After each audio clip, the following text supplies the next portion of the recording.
some of the labor union heads and other people. They're very happy with the way things are going. As you probably see, the numbers are terrific. So we called some people, wish how they're doing, and we really celebrate the American worker. We are in the midst of the fastest economic recovery in U.S. history. So we have a lot to be thankful for, including this really beautiful day. So I thought we'd do this outside as opposed to in your more normal place. The United States experienced the smallest contraction of any major Western nation. You probably know that. You look around and see how we're doing compared to every other nation, and our rise is spectacular, and we're rebounding much more quickly from the pandemic. The U.S. economy added 1.4 million jobs last month. We've added a record-setting 10.6 million jobs since May, 10.6 million jobs since May. That's a record that is not even close.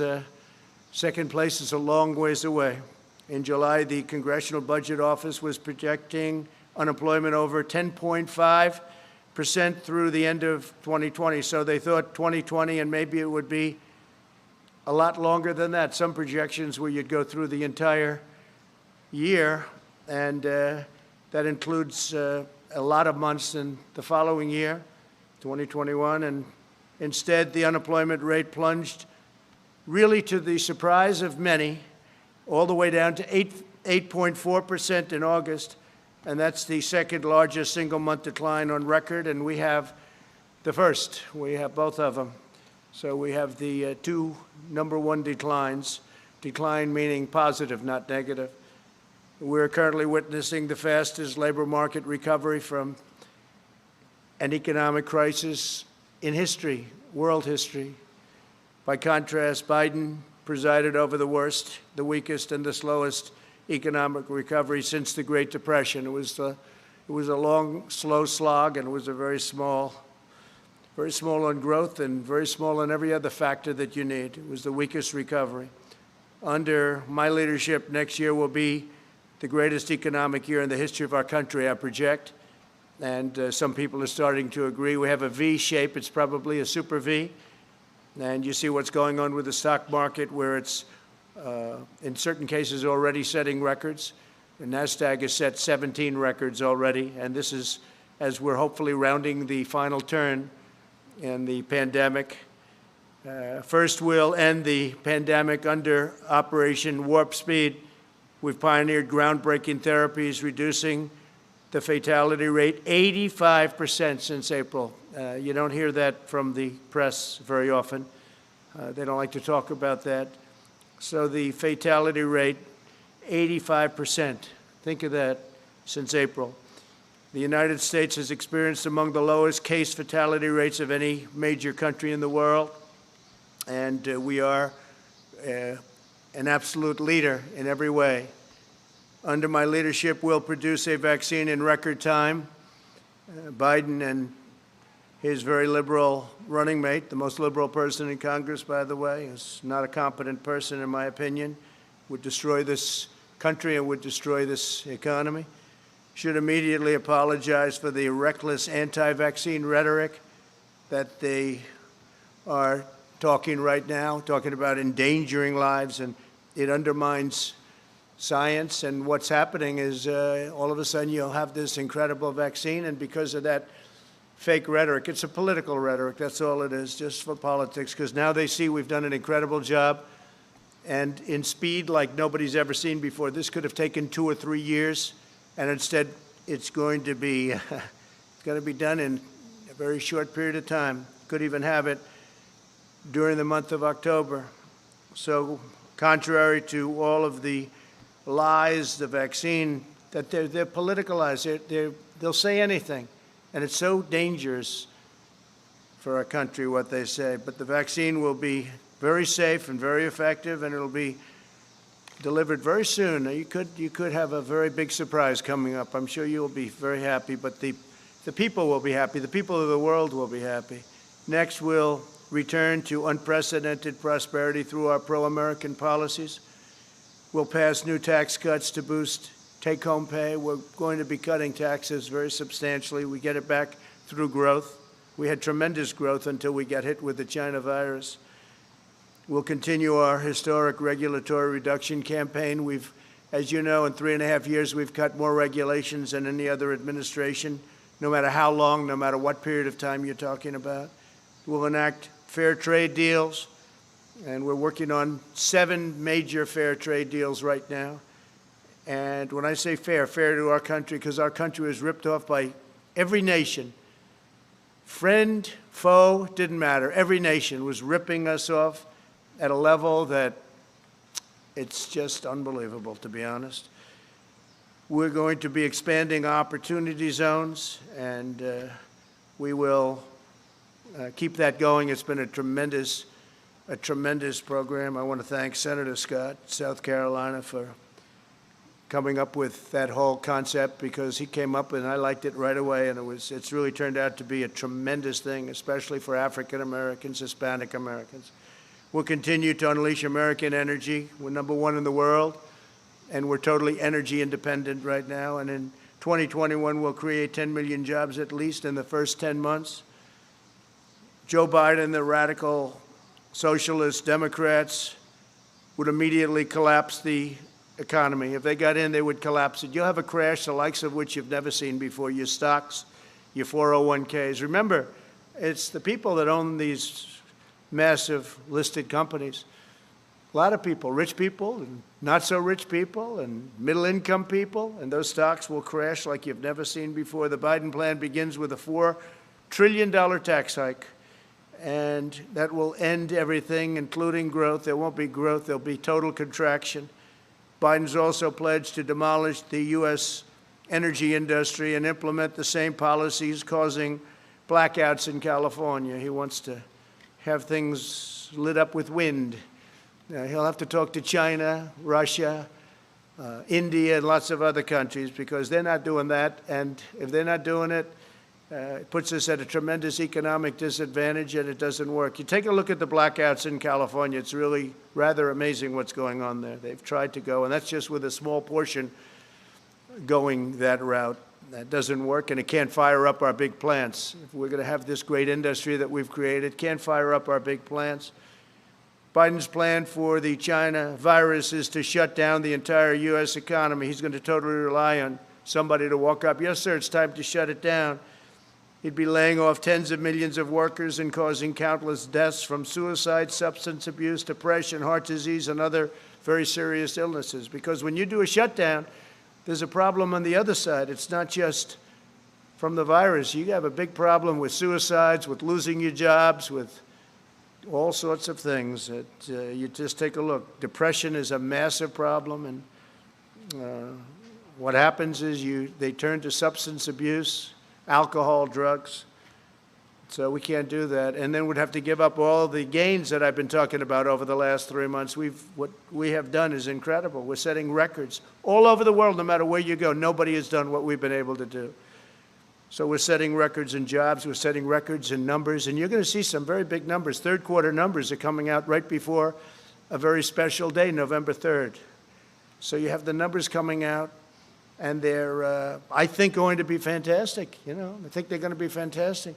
The best numbers of all, if somebody doesn't come along and raise taxes, double, triple, quadruple your taxes, will be the numbers from next year. But you're going to have a good third quarter number coming out. And I think it's going to be hard for even the media to disparage that number. Biden wants to surrender our country to the virus. He wants to surrender our families to the violent left-wing mob. And he wants to surrender our jobs to China, our jobs and our economic well-being. I've taken in billions and billions of dollars from China. No other president's done what I've done. I've given much of it to the farmers. I've given it to farmers and manufacturers, but I've given most of it to the U.S. Treasury. Nobody's done that. We haven't taken in 10 cents from China ever. They targeted our farmers, and I targeted them. And I gave $28 billion to our farmers. Our farmers wouldn't be existent right now. Right now, they're very happy. In fact, they're setting records on purchases. China is purchasing more corn than they've ever done. Record purchase of corn and soybeans, beef, because they know I'm not happy with them. They know I'm not happy at all.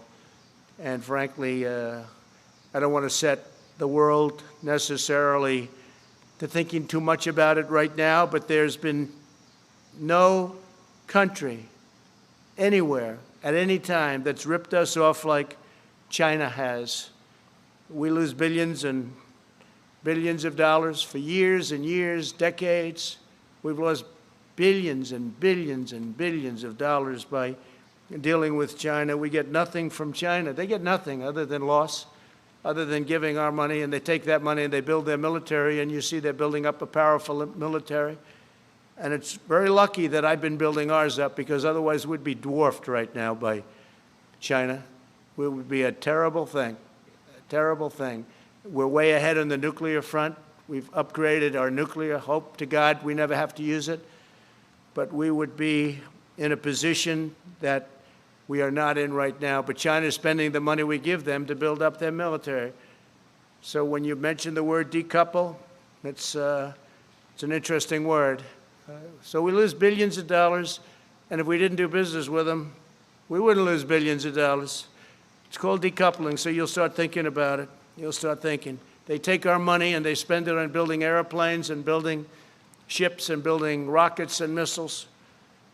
And Biden has been just a pawn for them. He's been so easy. They dream about Biden. There was a report today that they hope that Joe Biden becomes president. If Joe Biden becomes president, China will own the United States, and every other country will be smiling also. They'll be smiling. When reports come out that certain countries don't really like me too much, that's not because of my personality, although it could be that also, frankly. It's because of the fact that I've been very tough on countries that have been ripping us off for so many years. If you look at NATO, with the exception of 8 countries, we're one of them. Every country is way behind. They're delinquent, especially Germany, in paying their NATO bills. That means we end up paying it, and we're not doing it. I told them, we're not doing it.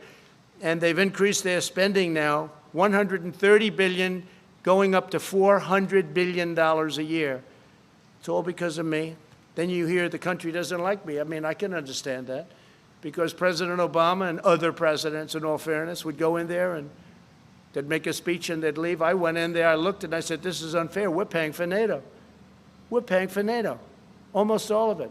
So they rip us off on the military, and then they rip us off with the European Union on trade. And Biden doesn't have a clue. You know he doesn't have a clue. Everybody knows he doesn't have a clue. In prime time, he wasn't good. And now it's not prime time. He spent 47 years sending American jobs to China, to Mexico, and to other countries while collecting millions of dollars in campaign and super PAC contributions from global corporations that got rich by making American workers poor. His son, where's Hunter? Where's Hunter? I call him Where's Hunter.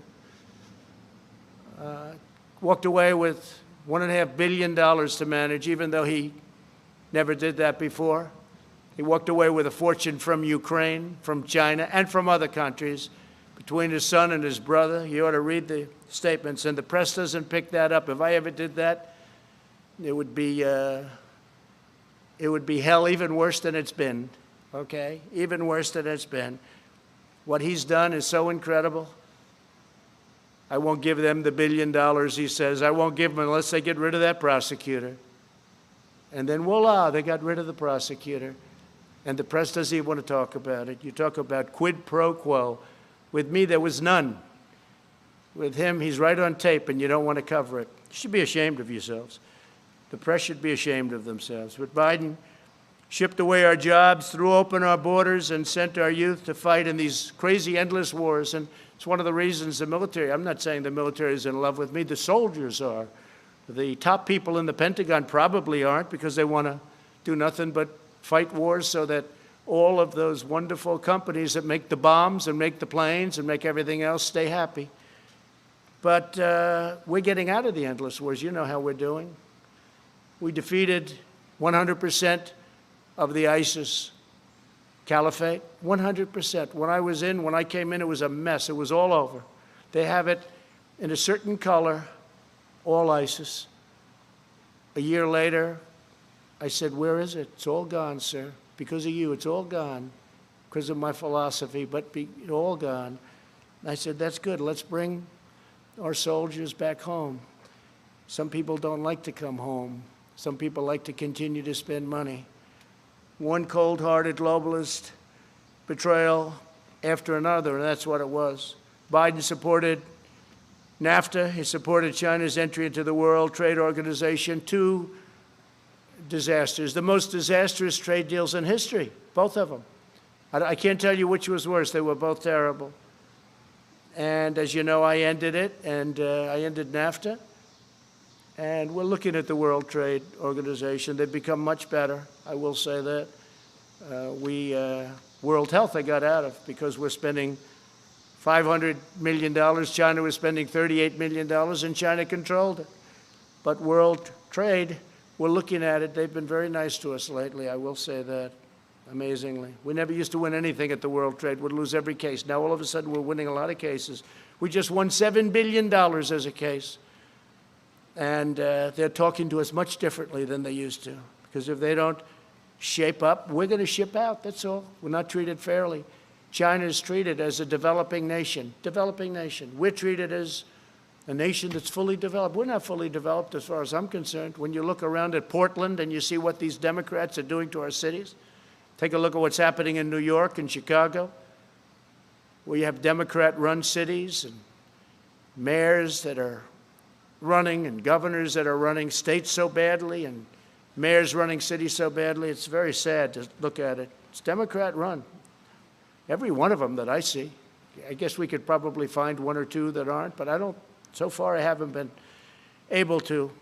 If you look at Biden, he supported TPP, Trans-Pacific Partnership, which would have been a disaster, would have destroyed our